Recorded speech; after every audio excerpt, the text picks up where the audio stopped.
রাদিয়াল্লাহু তাআলা আনহু তার একটা ঐতিহাসিক বক্তব্য রয়েছে, যে কথাটা আমাদের সকলের মনে রাখা দরকার।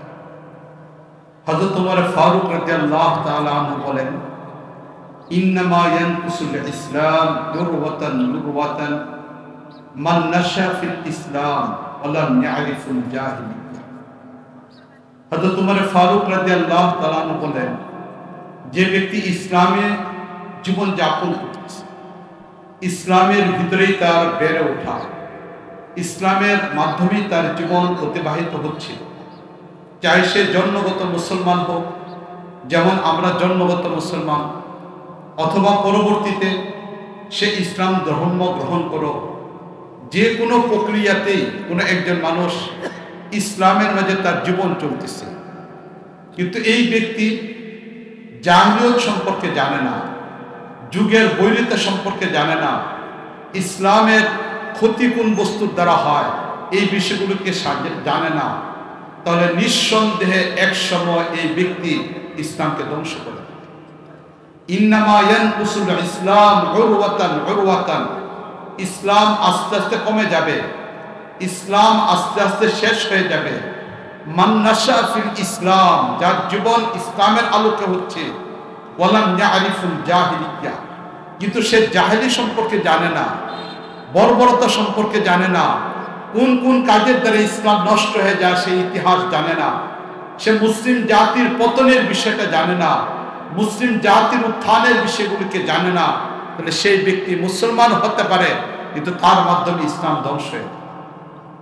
আজকে যদি আমরা আমাদের ইতিহাস, আমাদের অবস্থার দিকে আমরা তাকাই, তাহলে বাস্তবিক পক্ষে কতজন মুসলমান আমরা আছি যে আমরা জাহিলিয়ত সম্পর্কে অবগত আছি? কতজন মুসলমান আমরা এখানে আছি আমরা মুসলমানদের ইতিহাস এবং ঐতিহ্যটাকে আমরা জানি?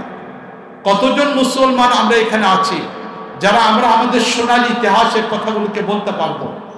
আমরা এই কথা বলতে পারবো পৃথিবীর বুকে আমরা একটা জাতি যাদের কাছে এমন কিছু আছে যা পৃথিবীর অন্য কারো কাছে নেই।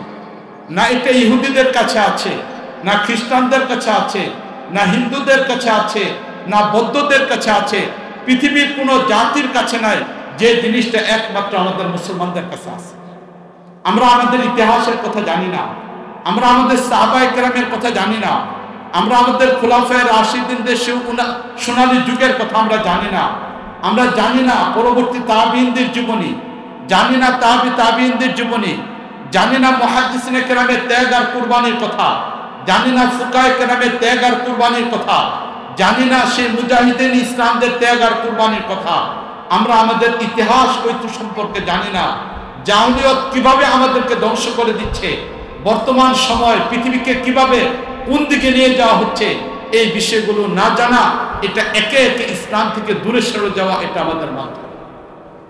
এই জন্য মুআজ্জাজ হাজরিন, দেখা যায় বর্তমান সময়ে একজন মানুষ তিনি মসজিদে যাচ্ছেন, সেই মসজিদের সভাপতিও হতে পারেন, সেক্রেটারিও হতে পারেন, গুরুত্বপূর্ণ কোনো দায়িত্বশীল ব্যক্তিও হতে পারেন। একদিক থেকে তিনি মন্দিরেও যাচ্ছেন, আবার ইসলামের কথাও বলতেছেন, ঠিক না বলেন?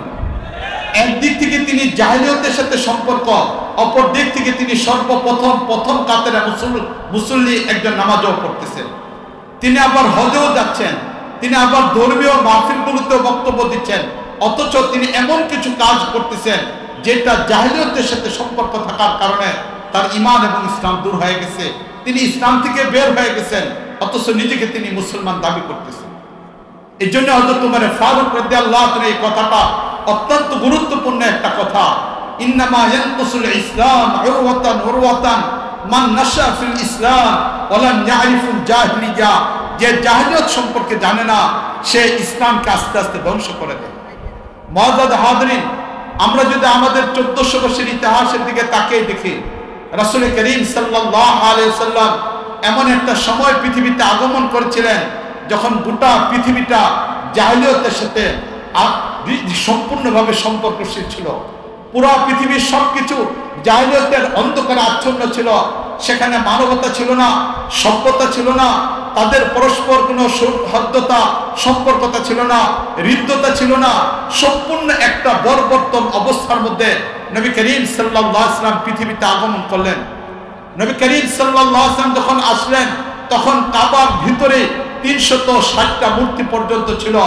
তখন আইলা নামক মূর্তি কাবার পাশে ছিল, নাইলা নামক মূর্তি সেখানে ছিল, লাত ছিল, উজ্জা ছিল, আরো বিভিন্ন ধরনের মূর্তিগুলো তখন পর্যন্ত ছিল।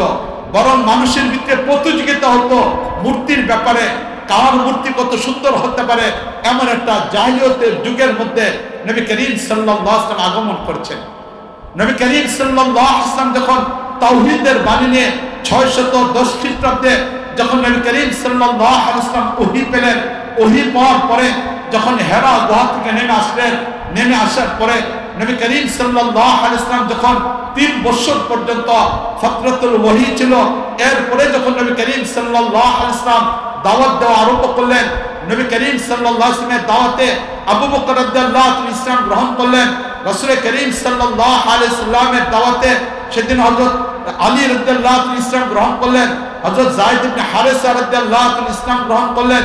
একের পর এক মানুষ যখন ইসলাম গ্রহণ করলেন, এরপরে যখন নবী করিম সাল্লাল্লাহু আলাইহি ওয়াসাল্লাম প্রকাশ্যভাবে ইসলামের দাওয়াত দেওয়া আরম্ভ করলেন, নবীর সর্বপ্রথম আত্মীয়তার বন্ধন, রক্তের বন্ধন, নবীর চাচা আব্দুল উজ্জা নবী করিম সাল্লাল্লাহু আলাইহি ওয়াসাল্লামের বিরোধিতায় লিপ্ত হয়ে গেল।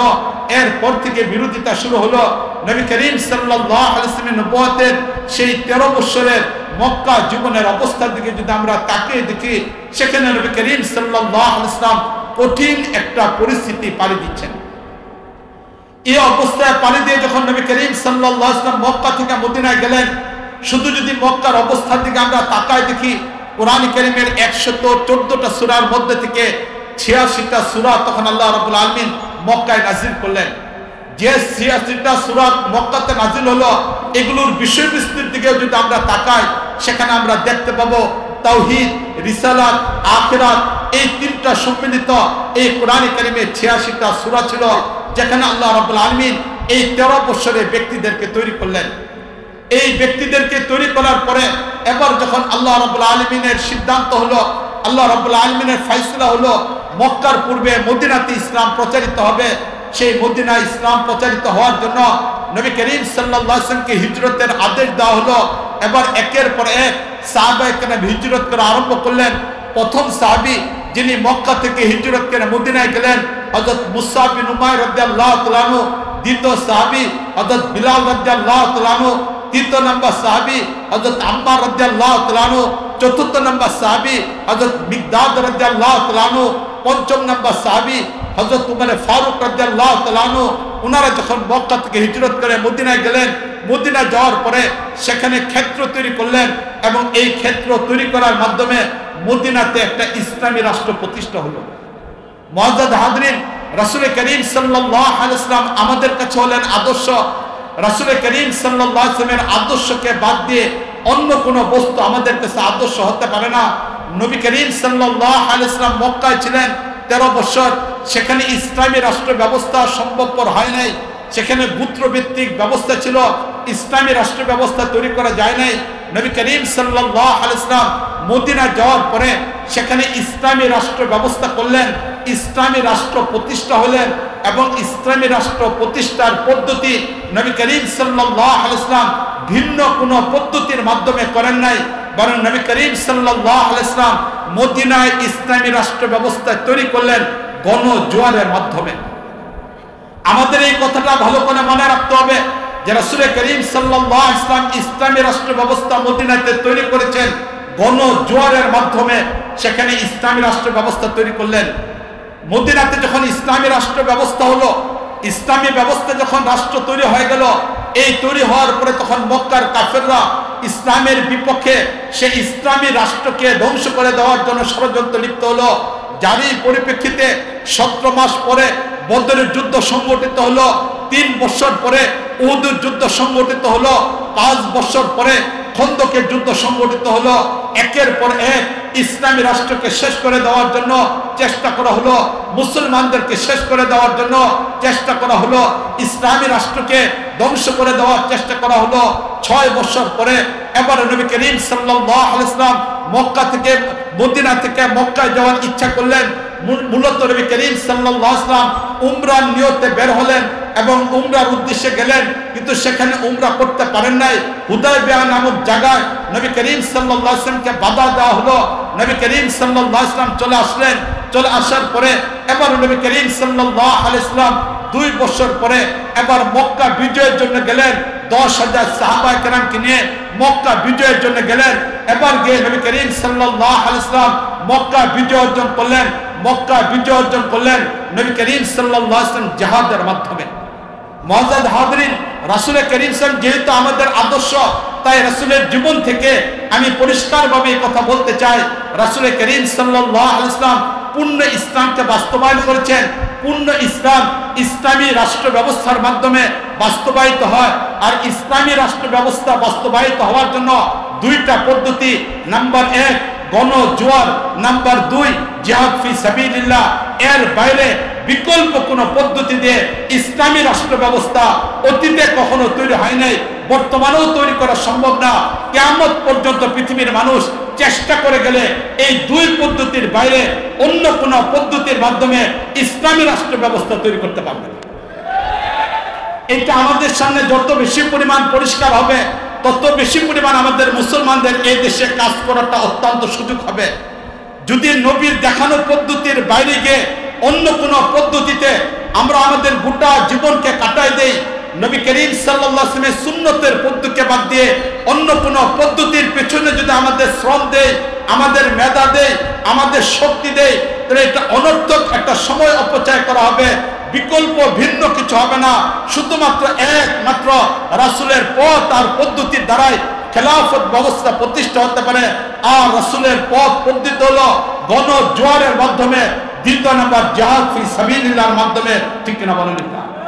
এই জন্য এখানে যারা আছেন উলামায়ে কেরাম আছেন, আমি একজন সাধারণ মানুষ, আমি উলামায়ে কেরামের সামনে মাসলাটাকে তুলে ধরলাম, উলামায়ে কেরামের সামনে মাসলা তুলে ধরলাম।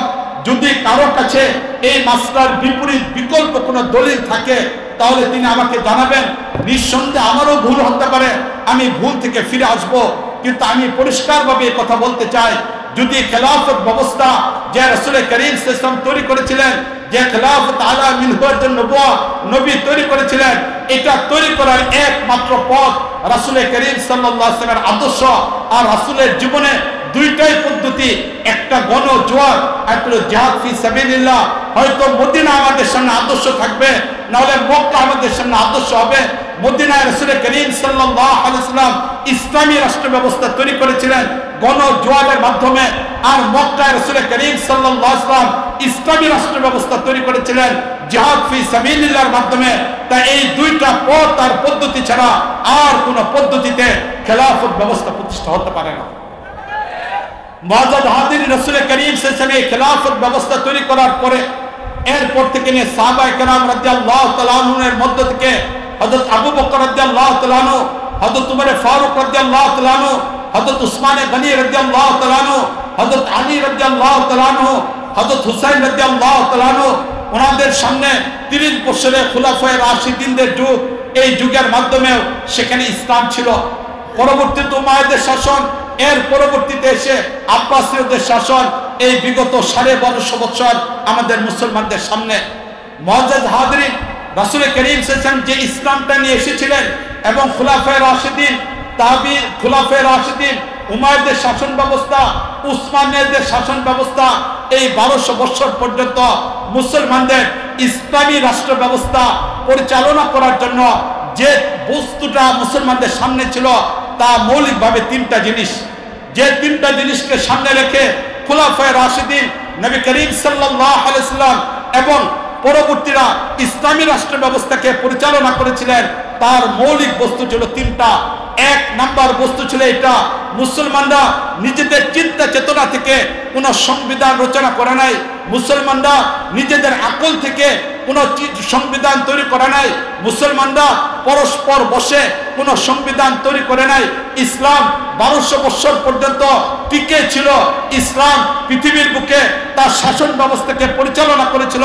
তার মৌলিক কারণের মধ্যে একটা ছিল, মুসলমানদের কাছে এমন একটা গ্রন্থ ছিল, মুসলমানদের কাছে এমন একটা কিতাব ছিল, যে কিতাব মুসলমানরা এই কথা মনে করতো না। হেরা গুহা থেকে শুরু করে নবী করিম সাল্লাল্লাহু আলাইহি ওয়াসাল্লামের উপরে ইকরা বিসমি রাব্বিকাল্লাযী খালাক এই আয়াতের মাধ্যমে যে ওহীর সূচনা হয়েছিল, নবী করিম সাল্লাল্লাহু আলাইহি ওয়াসাল্লামের ইন্তেকালের 90 দিন পূর্বে কোরআন কারীমের সর্বশেষ আয়াত ওয়াত্তাকু ইয়াওমান তুরজাউনা ফীহি ইলাল্লাহ, যার মাধ্যমে পূর্ণ কোরআন কারীম সমাপ্ত হয়েছিল। এই কোরআনকে মুসলমান, প্রাথমিক যুগের মুসলমান, সাহাবায়ে কেরাম, পরবর্তী শাসক ব্যবস্থারা যারা ছিলেন, তারা কোরআন কারীমকে শুধুমাত্র তেলাওয়াতের কিতাব মনে করতেন না। তারা কোরআন কারীমকে শুধুমাত্র তাবিজের কিতাব মনে করতেন না। তারা কোরআন কারীমকে শুধুমাত্র মানুষ মারা যাওয়ার পরে এরপরে খতম দিয়ে এর মাধ্যমে ব্যক্তির নাজাতের ব্যবস্থা হবে এমন একটা কিতাব মনে করতেন না। বরং কোরআন কারীমকে তেলাওয়াতের কিতাব যেমন মনে করতেন, কোরআন কারীমের তাফসীরকে যেমন পড়াটাকে ইবাদত মনে করতেন, কোরআন কারীমের তেলাওয়াতকে যেমন ইবাদত মনে করতেন, এর চেয়ে বেশি পরিমাণ মনে করতেন কোরআন কারীম একটা সংবিধান। আজকে আমাদের সবচেয়ে জটিলতা হলো এটা যে কোরআন কারীম সংবিধান, এটাকে আমরা স্বীকার করতে চাই না। কোরআন মুসলমানদের জীবন ব্যবস্থা, এটাকে আমরা মানতে চাই না। কোরআন কারীম আমাদের মুসলমানদের জীবনের পথ পদ্ধতি, এটাকে আমরা মানতে চাই না। সাহাবায়ে কেরামের সফলতা, 1400 বছরের ইতিহাসের সফলতা হলো এটা যে মুসলমান কোরআন কারীমকে তাদের জীবনের মূল বস্তু বানিয়েছিল, কোরআন কারীমকে তাদের আদর্শ বানিয়েছিল, কোরআন কারীম থেকে তারা তাদের জীবন পদ্ধতিকে বের করত, কোরআন কারীম থেকে তাদের জীবনের মাসলামাসাইলগুলিকে বের করত। কোরআন কারীমকে শুধু তেলাওয়াতের কিতাব নয়, বরং কোরআন কারীমকে তারা তাদের জীবনের সংবিধান বানিয়েছিল। এটা ছিল মুসলমানদের সবচেয়ে বড় সফলতা। আর আজকে আমাদের ব্যর্থতা হলো এটা যে কোরআন কারীমকে তেলাওয়াতের কিতাব বানিয়ে ফেলেছি, রমজানে খতম হবে এটার কিতাব বানাইছি, নামাজে কোরআন কারীমের তেলাওয়াত হবে এটার কিতাব বানিয়ে ফেলেছি, তাবিজের কিতাব বানাইছি, কোরআন কারীমকে সংবিধান বানায় নাই। ঠিক কিনা বলেন? এটা আজকে আমাদের সবচেয়ে ব্যর্থতার বড় একটা কারণ। সাহাবায়ে কেরাম অথবা 1400 বছরের মুসলিম শাসনের পতনের বড় একটা কারণ কোরআন কারীমকে সংবিধান না বানানো। তাহলে মুসলমানদের একটা বস্তু ছিল, সেটা ছিল কোরআন কারীম। এই কোরআন কারীমের মাধ্যমে মুসলমানরা তাদের জীবনকে পরিচালনা করত। দ্বিতীয় নম্বর এই 1400 বছরের মুসলিম শাসকদের জীবনে যদি আমরা পড়ি, খুলাফায়ে রাশিদিনদের সেই 5 জনের কথা আমাদের সামনে পরিষ্কার। আবু বকর রাদিয়াল্লাহু তাআলা আনহু, হযরত উমর ফারুক রাদিয়াল্লাহু তাআলা আনহু, হযরত উসমান গনি রাদিয়াল্লাহু তাআলা আনহু, হযরত আলী রাদিয়াল্লাহু তাআলা আনহু, হযরত হাসান রাদিয়াল্লাহু তাআলা আনহু, তাদের জীবনে আমাদের সামনে পরিষ্কার তারা কেমন ছিলেন। পরবর্তীতে উমাইয়াদের 14 জন শাসক ব্যবস্থা, তাদের জীবনের দিকেও যদি আমরা তাকাই, পরবর্তীতে উসমান আব্বাসীয়দের অবস্থা, যেখানে 37 জন খলিফা ছিল, তাদের জীবনের দিকে যদি আমরা তাকাই, উসমানীয় খলিফা তাদেরও 37 জন ছিল, তাদের জীবনের দিকে যদি আমরা তাকাই, তাহলে আমরা দেখতে পাবো যে তাদের জীবনগুলো হয়তো ব্যক্তিগত জীবনে কোনো একজন মানুষ, ব্যক্তিগত জীবনে হয়তো কোনো একজন মানুষের আমলের কমতি থাকতে পারে, কিন্তু তাদের ভিতরে ইসলামী নৈতিকতা ছিল, তাদের মাঝে রাসূল করিম সাল্লাল্লাহু আলাইহি ওয়াসাল্লামের আদর্শ ছিল, তাদের মাঝে আধ্যাত্মিকতা ছিল, তাদের মাঝে তাআল্লুক মা আল্লাহ ছিল। ব্যক্তিগতভাবে হয়তো কোনো একজন শাসক, ব্যক্তিগতভাবে কোনো একজন শাসক হয়তো তার চরিত্রের কোথাও কমতি থাকতে পারে, আমলের দুর্বলতা থাকতে পারে, কিন্তু বাস্তবিক পক্ষে অধিকাংশ শাসকগুলো তারা ছিলেন আধ্যাত্মিকতার দিক থেকে সর্বোচ্চ পর্যায়ের, তাআল্লুক মা আল্লাহর দিক থেকে সর্বোচ্চ পর্যায়ে ছিল, যার কারণে তারা সর্ব অবস্থায় ইসলাম এবং দ্বীনকে প্রাধান্য দেওয়ার চেষ্টা করেছেন। আজকে আমাদের দ্বিতীয় নম্বর আরেকটা পতন চলে আসছে। একে তো কোরআন কারীমকে সংবিধান বানায় না, দ্বিতীয় নম্বর আমাদের দ্বিতীয় দুর্বলতা হলো আমাদের এটা যে আজকে আমরা যাদেরকে শাসক বানাই, তাদের অবস্থা মুখে একটা বলে পরবর্তী তাদের আমলের কোনো মিল খুঁজে পাওয়া যায় না। ঠিক না বলেন? এটা কি পরিমাণ উল্টা পাল্টা থাকে। ছোট্ট একটা ঘটনা আমি আপনাদের সামনে তুলে ধরতে চাই। যখন বিগত ফাঁসিবাদী সরকার, ওনাকে যখন সংসদে জিজ্ঞেস করা হয়েছিল যে মাননীয় প্রধানমন্ত্রী, যুবকরা ঘুম থেকে উঠেই সর্বপ্রথম মোবাইলকে দেখে, রাতের বেলা মানুষের সাথে বিভিন্ন ধরনের চ্যাট করেছে, এবার কেউ ঘুমানোর পরে তার কাছে কোনো মেসেজ দিয়েছে কিনা, তাই যুবকরা ঘুম থেকে উঠে সর্বপ্রথম মোবাইল ধরে। এরপরে বলল ব্যবসায়ী যারা, তারা সর্বপ্রথম পত্রিকাকে তালাশ করে। যারা রাজনীতিবিদ তারা ঘুম থেকে ওঠার পরে টিভিকে খুলে সংবাদটাকে জানার চেষ্টা করে। সেই সংসদের ভিতরে একজন এমপি মাননীয় প্রধানমন্ত্রীকে বলেছিলেন এই হলো যুবকদের অবস্থা, তারা ফেসবুক দেখে, ব্যবসায়ীরা পত্রিকা দেখে, এর পাশাপাশি যারা রাজনীতিবিদ তারা সংবাদ দেখে। আপনি কি দেখেন ঘুম থেকে ওঠার পরে? আপনার সর্বপ্রথম কাজ কি? তখন তিনি বলেছিলেন এই কথা যে আমার সর্বপ্রথম কাজ হলো আমি সর্বপ্রথম জায়নামাজ তালাশ করি।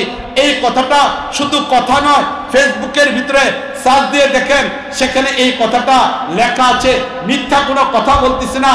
এটা ছিল 16 বছর পর্যন্ত প্রধানমন্ত্রী, তৎকালীন যুগের প্রধানমন্ত্রীর ঐতিহাসিক একটা বক্তব্য।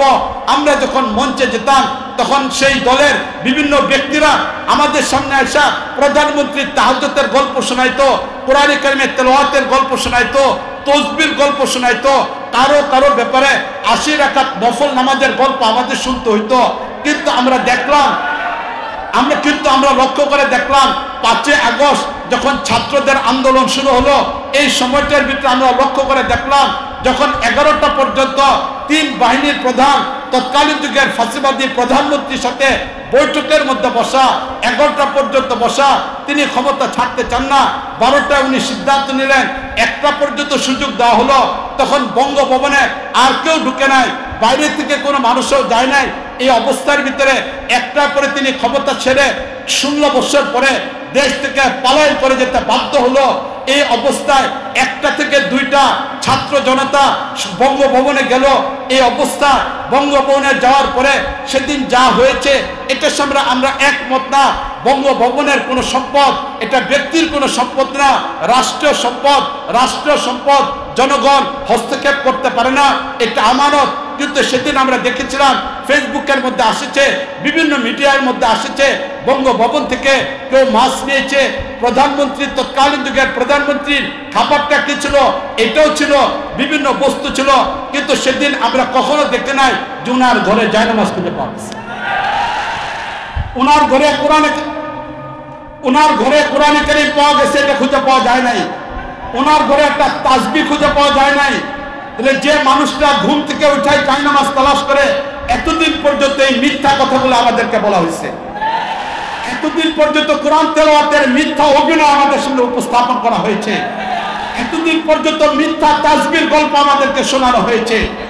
মুআজ্জাজ হাজিরিন, তাহলে বোঝা গেল এই সবগুলো ছিল নৈতিকতার দিক থেকে খারাপ, ঠিক না বলেন? এটা আদর্শ তাদের মাঝে ছিল না, নৈতিকতা বিবর্জিত মুসলমান নামধারী কিছু মুনাফিক ক্ষমতার মধ্যে থাকার কারণে এই 16 বছর দেশের উন্নয়ন হয় নাই, বরং দেশের ক্ষতি হয়েছে, ঠিক না বলেন? এটা মুআজ্জাজ হাজিরিন, এটি হলো সবচেয়ে বড় পার্থক্য। এরপরে সবচেয়ে জটিলতার বিষয় হলো এটা, যে মানুষটা ইসলামের জন্য এত মায়া কান্না করেন, ইসলামের জন্য এত মায়া কান্না যা ছিল, এবার তার ব্যক্তিগত রুমের ফ্রিজ খোলার পরে সেখানে বিদেশি মদ পাওয়া গেল, সেখানে বিদেশি মদ পাওয়া গেল। এবার চিন্তা করেন কেমন একজন মানুষ ছিলেন।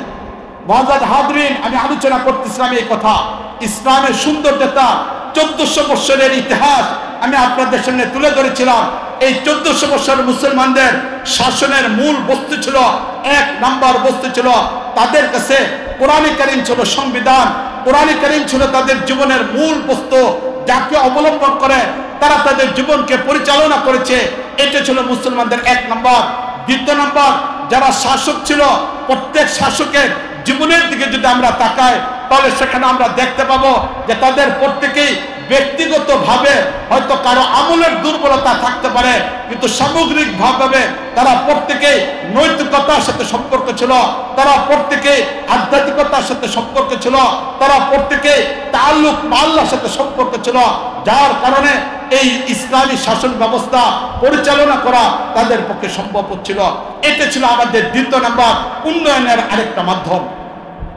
3 নাম্বার, যেই বস্তুর মাধ্যমে মুসলমানরা এই 1200 বছর শাসন করেছে, মুসলমানদের 3 নাম্বার বৈশিষ্ট্য ছিল যে ওইটা, যে কথাটা হযরত রবি ইবনে আমির রাদিয়াল্লাহু তাআলা আনহু হযরত রবি ইবনে আমির রাদিয়াল্লাহু তাআলা আনহু তিনি যে কথাটা সেই ইরানের রাজ দরবারে দাঁড়িয়ে বলেছিলেন, তিনি ইরানের রাজ দরবারে দাঁড়িয়ে ইসলামের ব্যাপারে যখন আলোচনা করেছিলেন, সেই আলোচনায় তিনি এই কথা বলেছিলেন, জিনা ইলাইকুম, আমরা তোমাদের কাছে এসেছি লিনুখরিজাল ইবাদ মিন ইবাদাতিল ইবাদ ইলা ইবাদাতিল্লাহ। আমরা এই পৃথিবীতে আগমনের উদ্দেশ্য হলো এটা, মানুষকে মানুষের গোলামি থেকে মুক্তি দেওয়া, সংকীর্ণ ধর্ম থেকে মানুষকে মুক্তি দিয়ে এক প্রশস্তময় ওয়াসাআতুল ইসলাম, এক প্রশস্তময় ইসলামের ধর্মের দিকে তোমাদেরকে নিয়ে যাওয়া, মিন জাউরিল আদিয়ান ইলা আদলিল ইসলাম, অন্যান্য ধর্মের নাম ব্যবহার করে মানুষের প্রতি জুলুম নির্যাতন করে আমরা তোমাদেরকে ইসলামের আদলের দিকে শিক্ষা দেওয়ার জন্য তোমাদের কাছে আসছি। এই 1400 বছর ইতিহাসে আমাদের বড় আরেকটা বৈশিষ্ট্য ছিল, সেই বৈশিষ্ট্যটা হলো এটা যে আমরা শুধুমাত্র মুসলমানদের মাঝে ইসলামের চর্চা করতাম, বিষয়টি এমন না, বরং ইসলামের চর্চা যেভাবে মুসলমানদের ছোট কাল থেকে নিয়ে বাচ্চাকে বড় করার পিছনে তাকে তৈরি করা হতো, এর পাশাপাশি প্রতিটা মুসলমান তৈরি হওয়ার পাশাপাশি অমুসলিমদের ভিতরেও ইসলামের সৌন্দর্যতা তুলে ধরা হতো, অমুসলিমদের ভিতরেও ইসলামের আহ্বানকে পৌঁছে দেওয়া হতো। মৌলিকভাবে এই 3টা বস্তু ছিল, এই 3টা বস্তুর মাধ্যমে আমাদের বিগত 450 বছর পর্যন্ত 1200 বছর পর্যন্ত মুসলমানরা পৃথিবীর উপরে ইসলামী রাষ্ট্র ব্যবস্থা পরিচালনা করছে।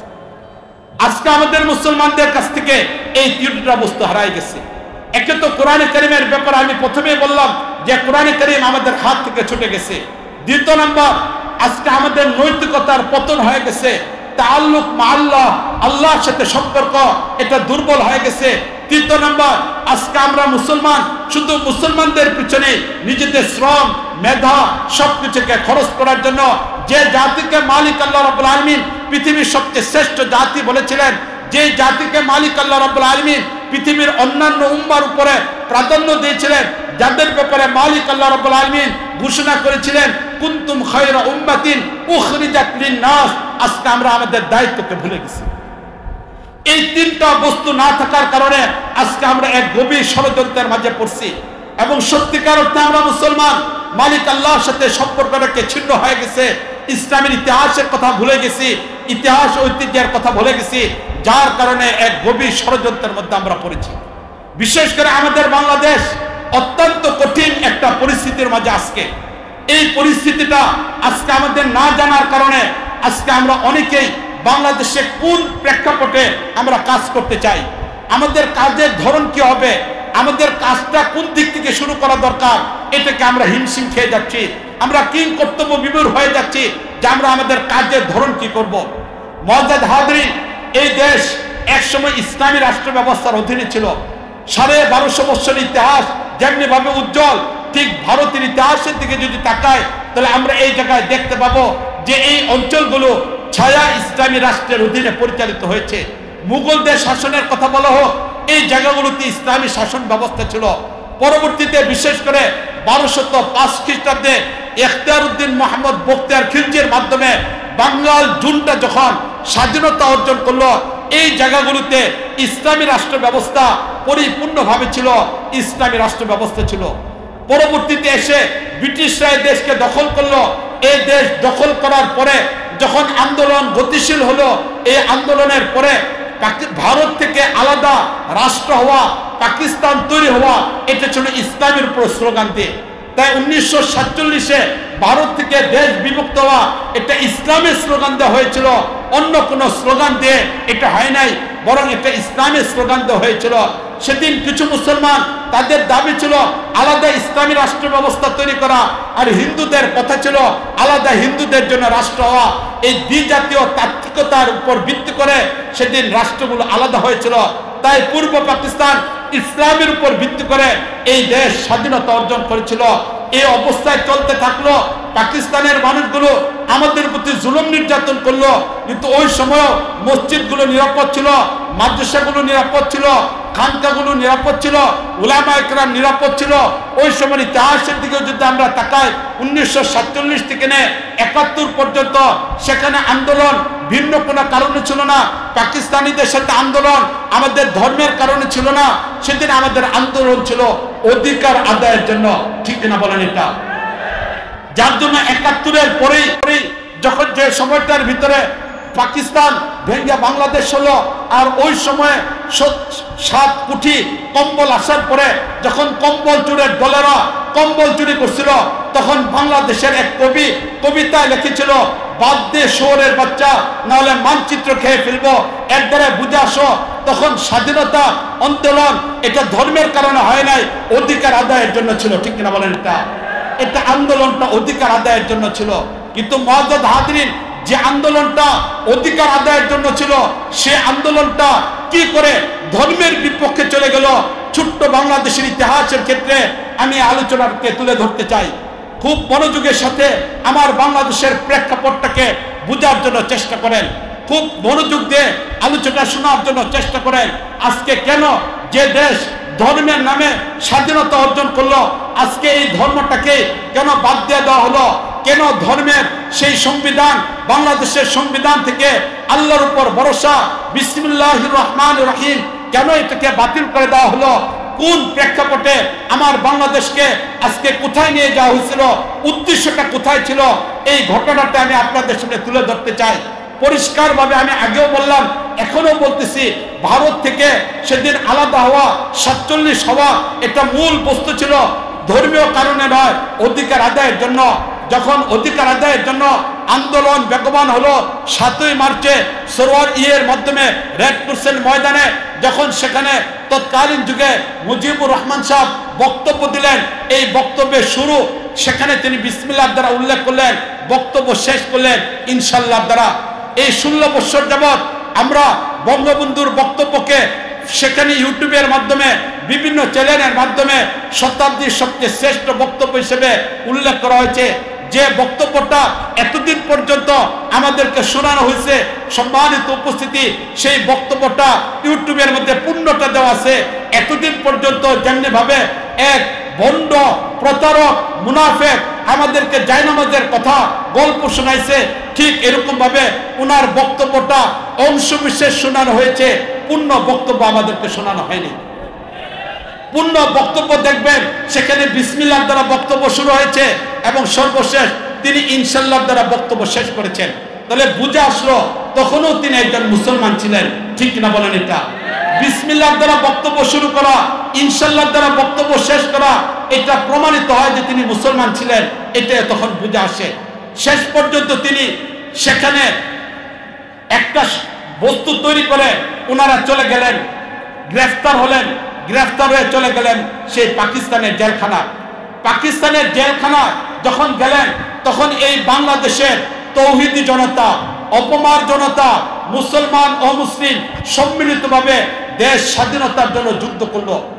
সেদিন শেখ পরিবারের 17 জন ব্যক্তি ছিল যারা প্রাপ্তবয়স্ক, যারা অস্ত্র ধারণ করতে পারত, কিন্তু সেদিন সেই 17 জন মানুষের মধ্য থেকে শেখ পরিবারের 11 জন ব্যক্তি নিজেদের জীবন বাঁচানোর জন্য ভারতে চলে গেল।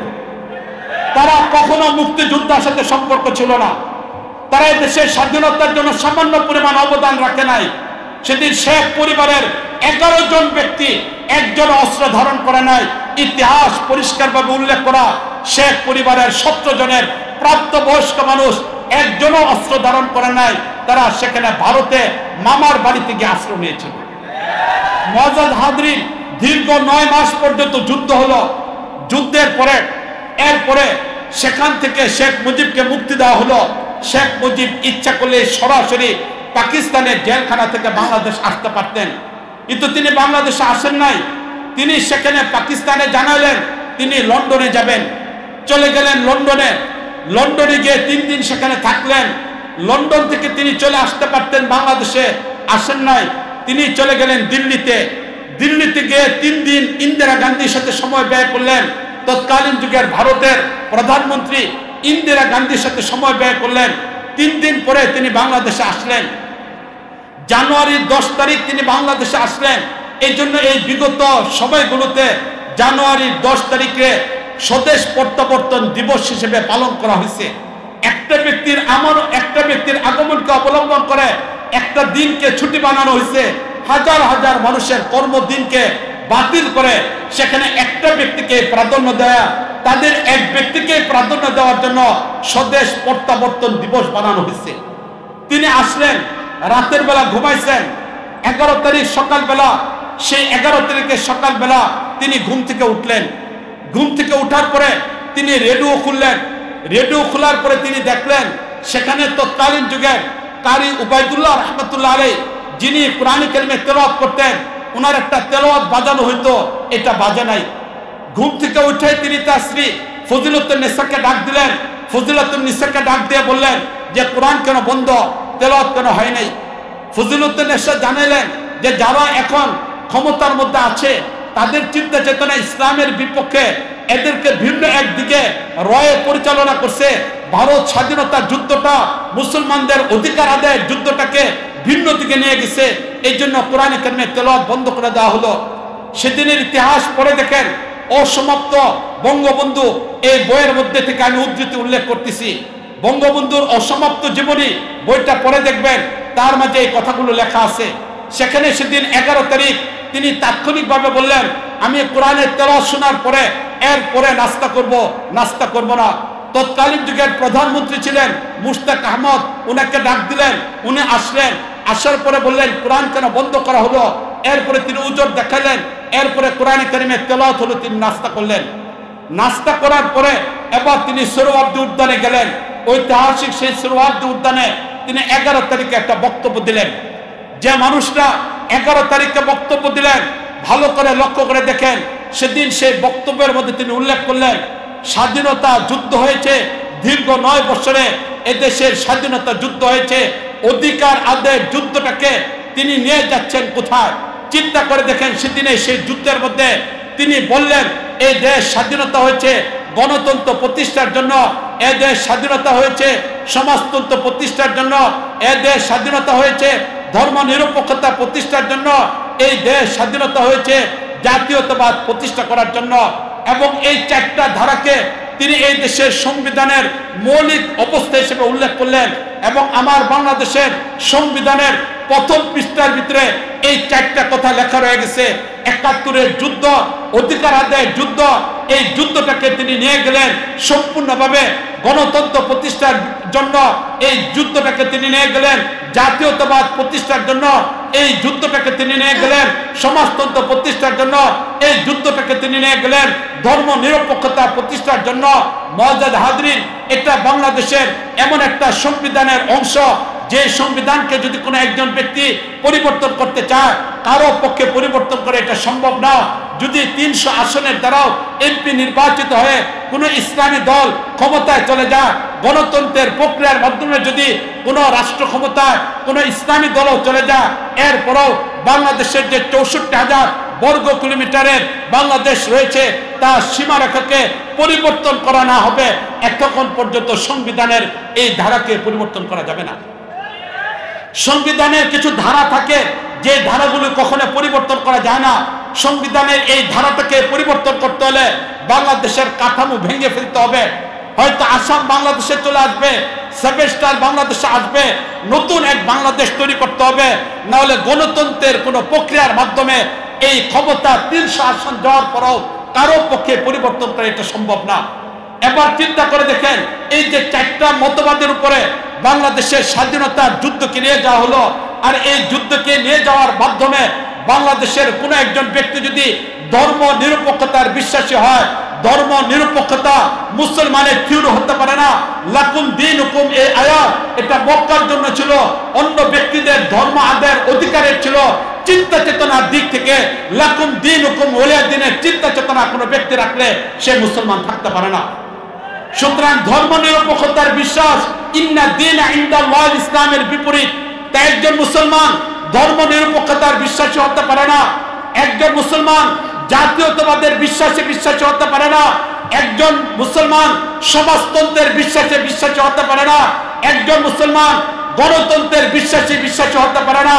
আমার দেশকে সেদিন বঙ্গবন্ধু শেখ মুজিবুর রহমান সম্পূর্ণভাবে ইসলামের একটা রাষ্ট্রকে সেদিন সম্পূর্ণভাবে ধ্বংস করে দিয়েছে।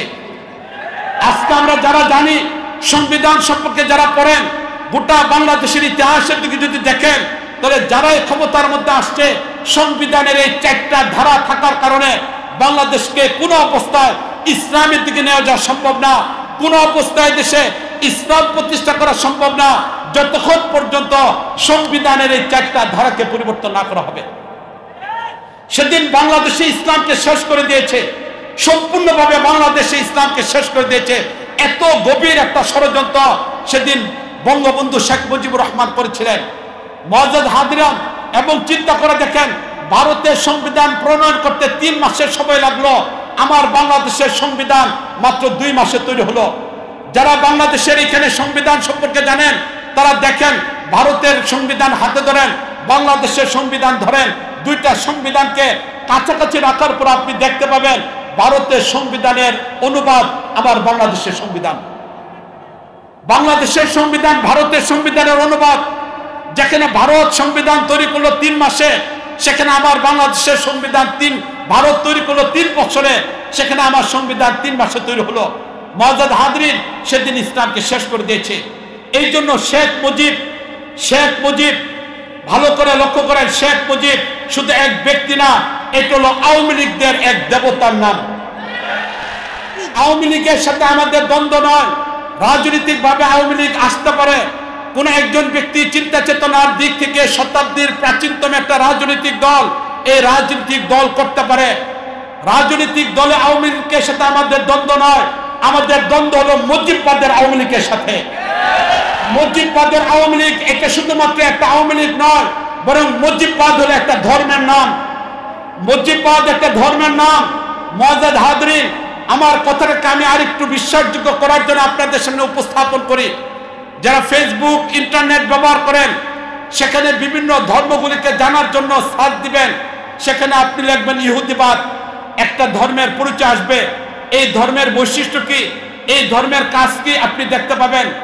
আপনি জানার জন্য ইউটিউব দেখেন, সেখানে খ্রিস্টবাদ আপনি সার্চ দিলে একটা খ্রিস্টবাদের বিষয় পাবেন। আপনি ইউটিউবে সার্চ দিয়ে পাবেন হিন্দুত্ববাদ, এটা আপনি পাবেন। আপনি ইউটিউবের মধ্যে সার্চ দিয়ে পাবেন সেখানে বৌদ্ধত্ববাদ, সেখানে আপনি পাবেন। ঠিক অনুরূপভাবে যদি আপনি ইউটিউবের মধ্যে সার্চ দেন, সেখানে মুজিববাদ নামে আলাদা একটা ধর্ম পাবেন। এবার চিন্তা করে দেখেন, মুজিববাদ আলাদা একটা ধর্ম তৈরি করা হয়েছে, মুজিবের নামে বই তৈরি করা হয়েছে। খলিফাতুল মুসলিমিন শেখ মুজিব রহমতুল্লাহ আলাইহি সকবলি নাউজুবিল্লাহ, এই বইটা সব জায়গায় আপনি পাবেন। এই বই লেখা হয়েছে, এই বইয়ে তৎকালীন যুগের প্রধানমন্ত্রীর সাইন আছে।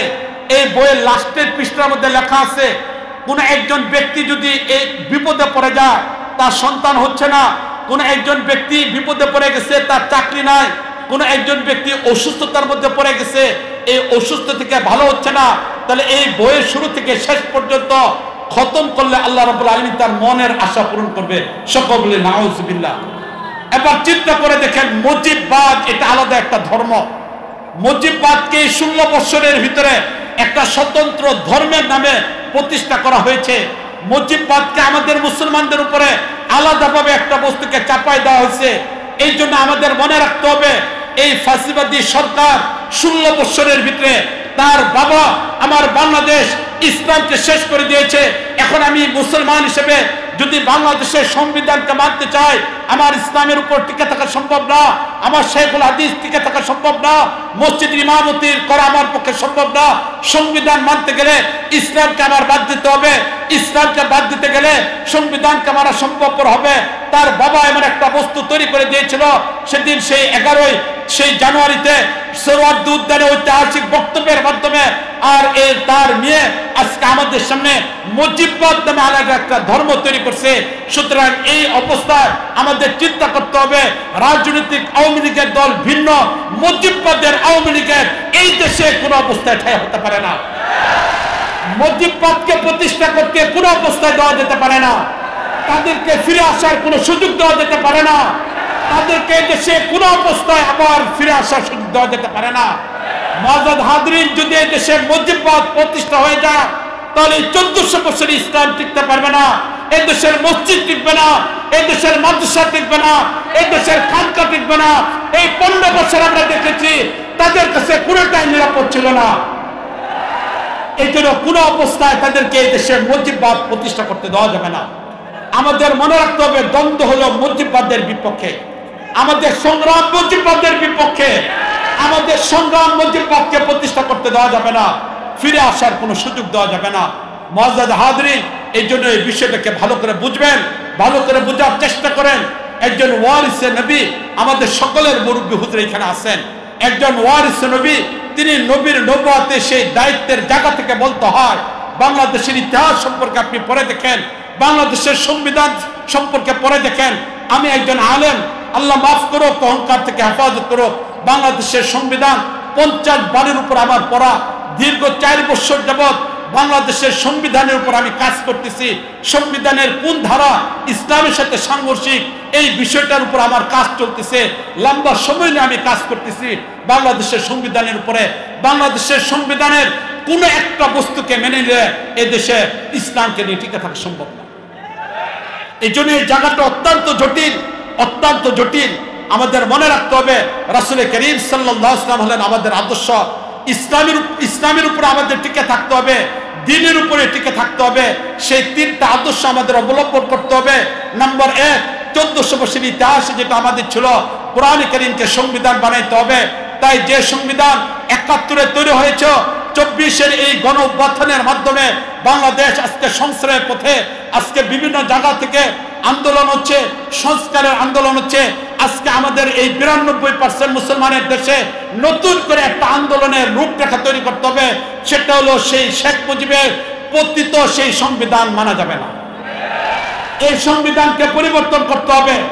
যে সংবিধান ইসলামের সাথে সাংঘর্ষিক, সেই সংবিধান কোনো মুসলমানের সংবিধান হতে পারে না।